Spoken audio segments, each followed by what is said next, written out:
Comment réussir dans l'élevage?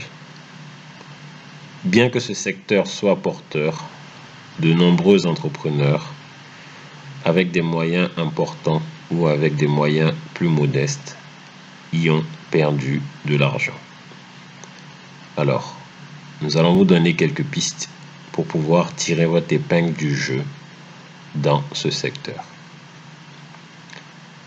La première des choses, lorsque vous êtes novice dans le secteur, et en général, lorsque vous avez un emploi salarié, commencez tout petit. Vraiment tout petit, tout petit. Comment il faut raisonner? Votre raisonnement doit être le suivant. Les premiers investissements, les premières années d'investissement, les 2, 3, 4, voire 5 premières années, doivent être des années d'apprentissage du business pour vous. Alors, n'écoutez pas les conseils, les différents conseils, parce que la plupart des gens qui vous conseillent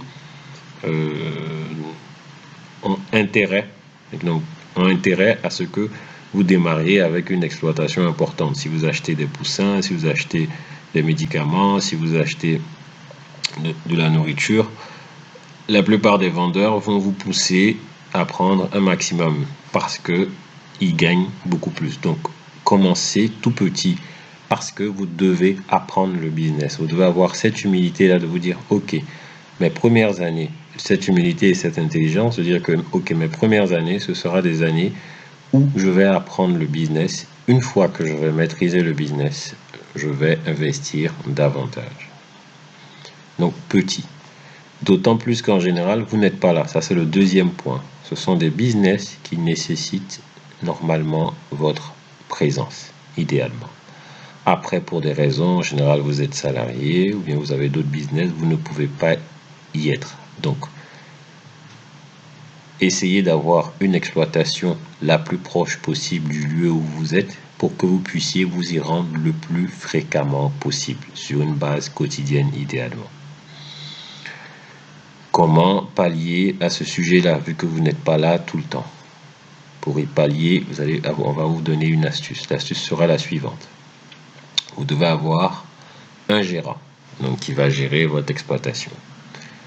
En face de ce gérant, vous allez mettre une personne qui va contrôler et consigner tout ce que va faire le gérant et vous faire un rapport quotidien. Ça vous permettra ainsi de limiter la casse au cas où le gérant ne ferait pas son travail.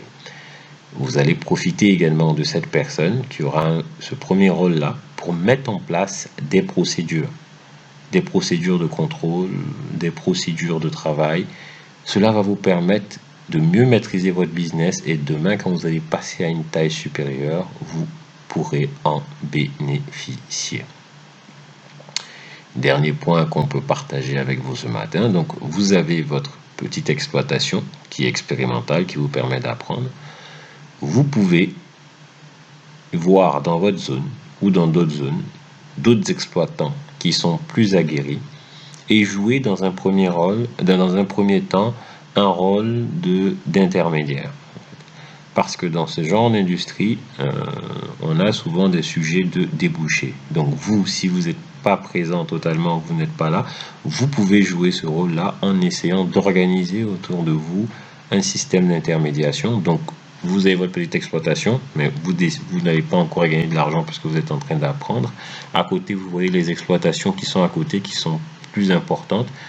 Vous essayez de voir comment prendre leurs produits et pouvoir les commercialiser. Donc ça va vous permettre, donc au bout d'un certain temps, déjà vous allez faire des revenus sur cette activité, pas beaucoup, mais vous allez faire des revenus sur cette activité, vous allez vous faire connaître, vous allez maîtriser toute la chaîne de valeur et lorsque votre exploitation va arriver à maturité, vous pourrez vraiment avoir des bénéfices relativement conséquents, bien entendu en ligne avec le secteur.